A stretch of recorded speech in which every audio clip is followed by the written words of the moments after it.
David and Gino here, taking a look at this Sunday race of the day, which is the Grade 3 Quick Call Stakes, Race 9 at Saratoga. Before we get to this race, remember that you can head on over to DRF.com, the Race of the Day page, and get free Formulator PPs for this Sunday race of the day to handicap along with us. And Gino, it's a pretty nice field of 9 runners entered for the turf, but I think we're going to have a substantial favorite in this race in the number 6, Star of Mystery, a 3-year-old filly who has entered against the males here, but she is no stranger to facing the boys because she ran pretty well against a field of older males in her prior start, the Grade 1 Jaipur, on the Belmont Stakes Racing Festival weekend. Yeah, you might see in the past performances that she's actually cross-entered in a race too earlier in the week against some of the fillies. And I imagine that she goes in this spot for a little bit more money, as you pointed out too.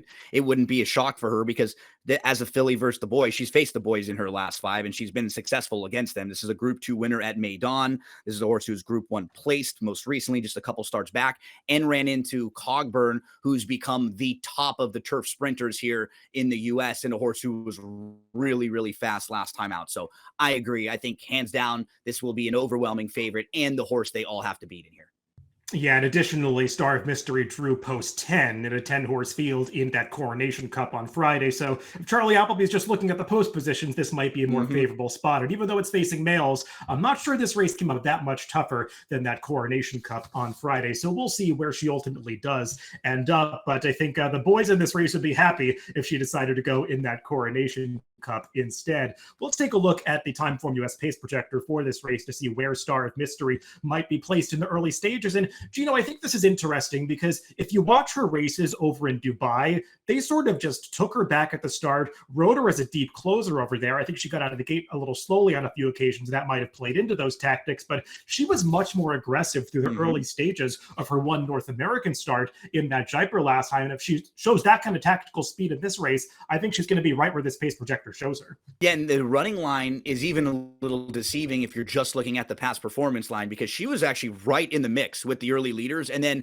I think by design, they backed her off a little bit to third, and then she backed off even a little bit more to sit fifth. So that was more of where they wanted her to be placed in that race. And you're right. She's pretty tactical. She's honest. She's versatile. This is just a very, very nice horse who you have a tough time knocking in really any of her races that you're going through overall. We're talking about a horse who has 10 career races. She's been in the money in 9 of them. And the one time she didn't, she was 6th, but she was only beaten 2 lengths that day. So a real quality filly that all of these horses are going to have to really step up to their A game if they want to compete with her late in this race. And as for who could be setting this pace, the number 2, Smokey is shown with a slight lead on the pace projector. I tend to think that the number 1, No Name Mets, is going to get an aggressive ride from the rail. I think Irad Ortiz is going to be forced to send this horse to the front end if he's quick enough. And he has shown high speed in the early stages of a few of his races. I think this pace projector is being somewhat influenced, though, by his last race in that Jaipur where he faced Star of Mystery and he wasn't able to get forward in that race after a stumbling start. And speaking of No Name Mets, let's begin the conversation with him, Gino. And he's a horse that went over to Royal Ascot as a 2-year-old, came back with some nice performances in North America last summer. I think the question with this horse is how much has he really moved forward since then? Because he's disappointed at short prices a couple of times earlier this season in the Palisades and the William Walker, not running poorly, but not getting the job done in those races. And I'm not going to hold the Jaipur against him due to the stumbling start and the level of company, but he's got to improve quite a bit to turn the tables on Star of Mystery. Yeah, I agree. And I think what could really make the pace in this race a little bit intriguing is that you know, the draw of some of these horses. You have horses down to the inside like No Name Mets, Smokey, even a horse like Fandom who's shown some speed, and it wouldn't be shocking to see any combination of them maybe more forwardly placed. And then to the outside, you have a couple horses who've drawn to the outside, and that might make them be a little bit more aggressive, where you have, you know, Apollo 10 set, and even a horse like American Rascal, who's sort of an enigma, and they might put 3 speeds all together, so they may push each other a little bit there. So I think this is a really intriguing kind of pace scenario here, but No Name Mets has to go. That's where he's best. He sat off the pace a little bit 2 starts back. He was fine finishing second in the William Walker, but I've just been a little disappointed with him this year too, David, because he was the Breeders' Cup Juvenile Turf Sprint favorite. So against this group last year, he was the best of that group at the time, and he just has not progressed. And in this race with the rail draw and what I think could be at least a few other speeds to his outside, he's going to really have to show up with a performance that calls back to last year's races. And I'm going to be using him in just the very bottom of exotics. And we'll see how much pressure the number 2, Smokey applies. He's another horse with speed run right to the outside of that rival. And we'll take a look at his most recent start when he was a winner of the Paradise Creek at Aqueduct, going the 6 furlong distance. So he'll be cutting back slightly in this race. But he did run 5.5 furlongs at Saratoga last summer in his career debut. And I thought put in a good effort that day, finishing second behind Good Lord Laurie, who since has become a stakes winner himself. And Smokey finally getting back into a turf sprint for the first time in this Paradise Creek, got the job done. So I think it's confirmed now that he is a turf sprinter. He just needs to get a little faster overall against what is a tougher field than he met last time. Yeah, he's progressing nicely. He got a good trip there. He was asked to use a little bit of speed from the outside and then sat that good spot just behind the leader and was able to wear down Mattingly, who set the pace that day. And I think you pointed out the real key. When you just isolate the turf sprints from him, it's tough to really knock his form in those 2 races overall. And you could see him running well and being forwardly placed. I like the fact that he's shown he can sit off a target and he's not like a one-dimensional speed horse in here. And that could come in very handy if there are 2 or 3 others that want to go. And he has shown that he has no problem sitting off of them. So yeah, I wouldn't mind using him at the bottom of some of the exotics. I still do think he's going to need to show that improvement to maybe compete with some of the top ones in here.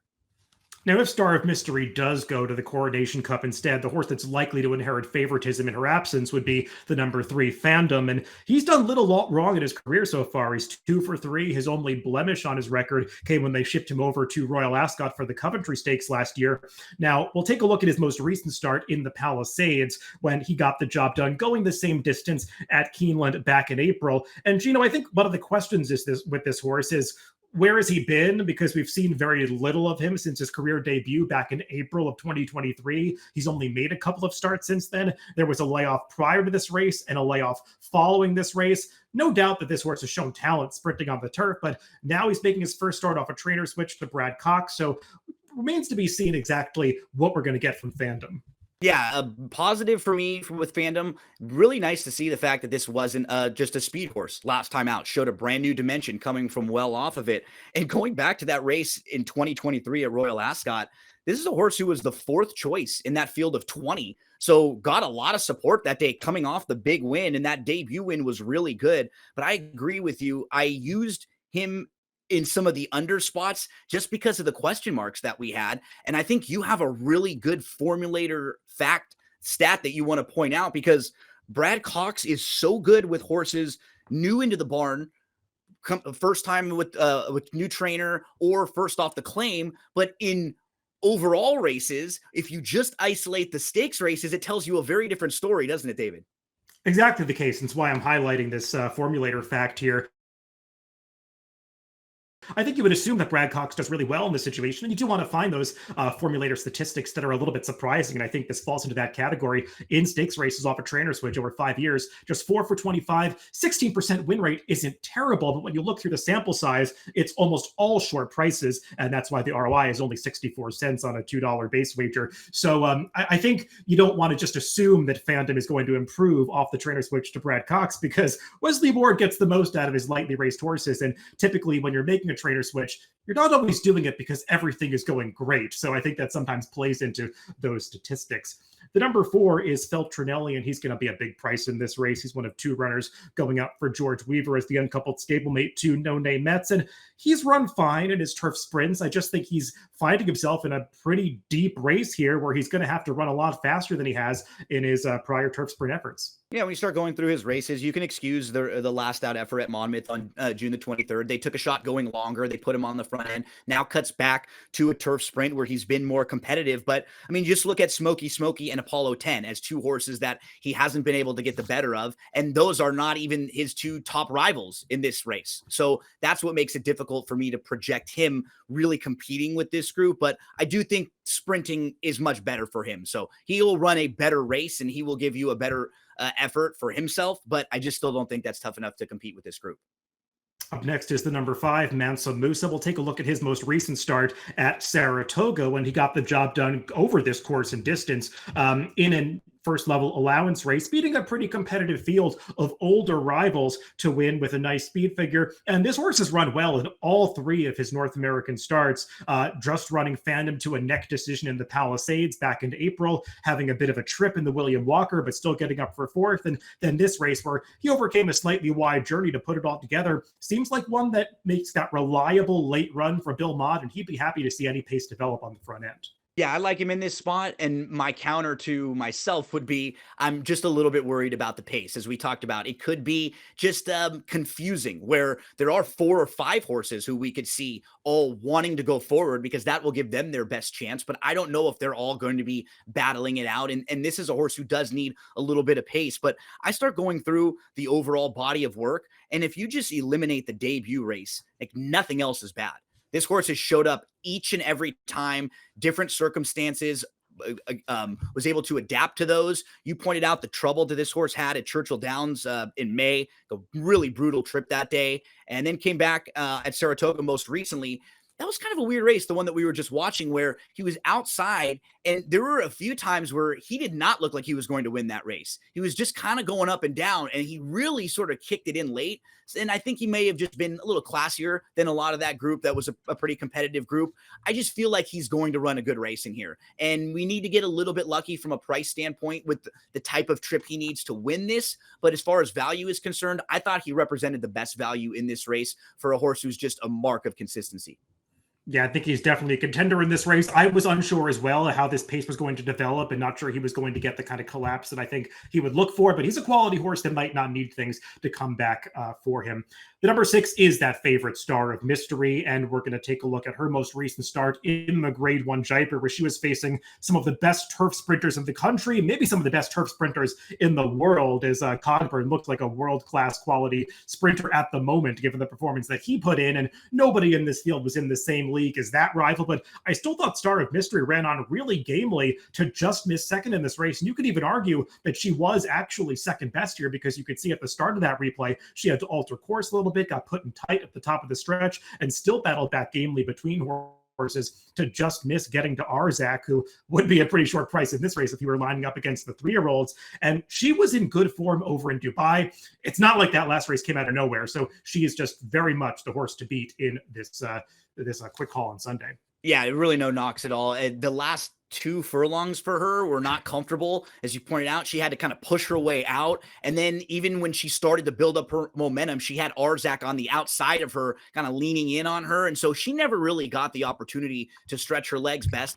but she was still making up ground in between horses and got up for third that day. So with just more smooth sailing and a clearer trip, you probably would have received a better finish from her there. And I still thought that was a really good performance. So yeah, she's no doubt the horse to beat. She's the measuring stick. I put her second, just looking for a little bit more value on top, but I would not knock anyone who just said that they couldn't find another way to beat her in here.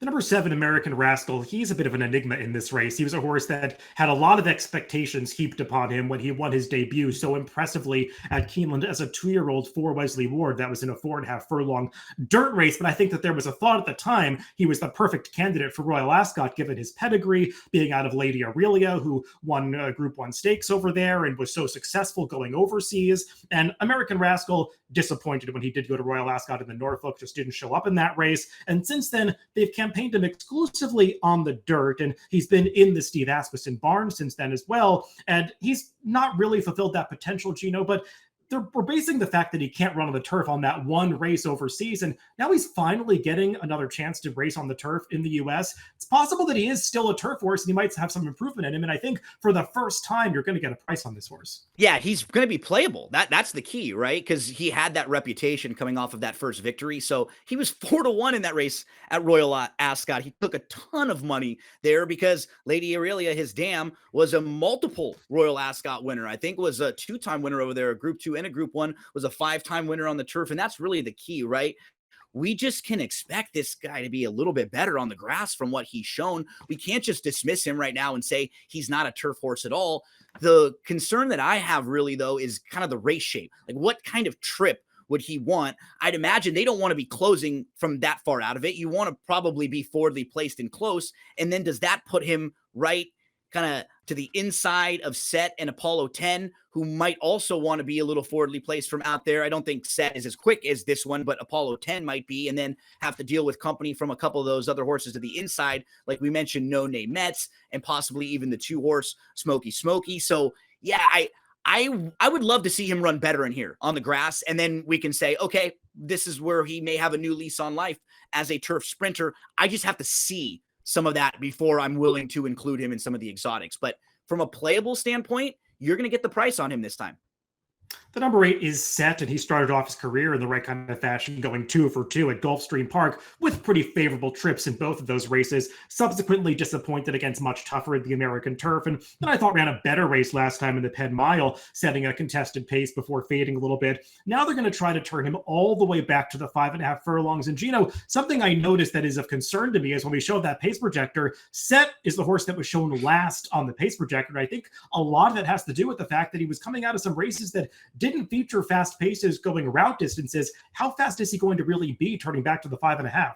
I have no idea where this horse is going to be in this race. And you were just hitting on my thoughts exactly. I don't know, because I certainly don't think he'll be dead last in here early. And if you're just handicapping intent, you have a horse that has an aggressive rider aboard. And you could tell that in the most recent race at Penn, coming off of the debacle in the American turf, that they were intent on getting the lead and they wanted to get aggressive. But even in that, in setting a 23 flat first quarter mile, that was still too much for him. So if he's had to be used in this race to try to keep up with horses early on, how much is that going to take out of him late? And then on the flip side, if he has to be 3, 4, 5 lengths off the pace in here, we've never seen him sit that far off and close and pass horses. I just have such a hard time pinpointing where he's going to be in this race early on. So I'm a little cold on him, because I have to kind of see it in my head. I have to use that time for pace projector sometimes, and we have to map out the trip that a horse can get. And I just cannot envision this one closing from way out of it, getting the better of Mansa Musa and the deep closer, Star of Mystery in particular. If they're on even terms, is he going to outkick them? I don't know. He's certainly not as fast as the horses in front of him. Real wild card here.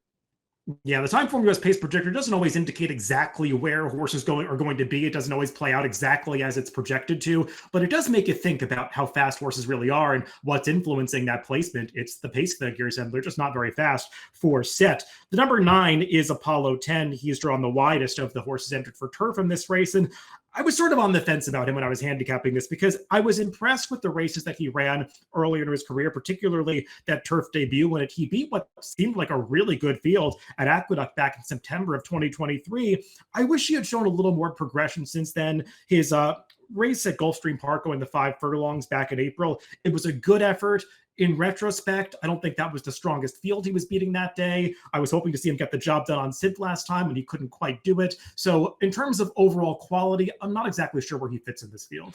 I had the same word written down with Apollo 10 as you did, progression. Have we seen the progression for him? Because you don't really have a whole lot of knocks with what he's done since the muddy track debut. Since that, everything's been very honest. He's shown up with pretty nice accounts of himself. He's now going to go 3rd start of the form cycle. Even that race at Presque Isle has come back live. We've had 3 next out winners, all at lower reduced levels than this one. But I think that's really the key. I just don't think he's quite as good as these horses, quite as classy as them. And then from the outside draw, I feel like he's going to have to be forced and be really aggressive from out there to want to at least secure a nice spot or to get himself in the race. So I couldn't get the trip there. And also the problem is he's number 9, and this is Apollo 10, David. So, I mean, if he were 10, I would be a little more kind to him. No hunch play there for the number 9 in the quick call. We'll skip over the last 2 runners. They are main track only entrants, Baraye and Works for Me. They are both horses that would only participate if this race gets rained off the turf, and that does seem unlikely based on the forecast. So let's throw up our picks for this race. And Gino, you're going to take a shot against this favorite with the number 5, Mansa Musa. I think if Star of Mystery does run in here, she's going to be very short, and it could create a value situation on some other horses if you have a positive opinion about them, and that could be the case with the number 5. Yeah, Mansa Musa is just a horse who I don't have any knocks on overall. When I'm handicapping the races and as a trip player too, I like horses whose form really makes sense. I can go through every running line and go, okay, why did they not really fire here? Or maybe they got in trouble here, or that pace was a little too slow for them. And I was really impressed with the way this horse was able to kind of get a little gritty and get the job done at Saratoga. So we have a victory over this turf course, a horse who's been a sprinter all along. He just tossed that debut. I think Mansa Musa could offer us some really nice value. I'll put on top of the horse to beat, who I think Star of Mystery is hands down the one that they'll all have to beat and will show up with a good effort. And following that, David, I was pretty logical with Fandom in the next spot. And then No Name Mets, just thinking that maybe from the inside, they will be really aggressive and he can hang around for a slice. Yeah, I toyed with the idea of trying to beat Star of Mystery. Ultimately, I couldn't quite get there. I thought that she was a little bit worth taking a shot against in the Coronation Cup when she drew post 10 on Friday. This race, I'm not sure it's that much tougher than that race for the fillies, and she drew a better post. I'm not trying to beat her in this race. If she does scratch, I think the number 7 American Rascal is a horse I would want to play around with because I'm not so convinced on the other males entered in this race, and I just think this horse deserves another chance on the turf in the U.S., and I've liked some of the turf works coming into this up at the Oklahoma course. So we'll see how he does, if he can possibly get a piece of this, if Star of Mystery is in the race, or if she scratches, maybe he's one to toy around with on the top end. So the number 6 Star of Mystery, my top pick. The number 5 Mansa Musa for Gino in the Sunday race of the day, the grade 3 quick call. Good luck if you're playing the races this weekend.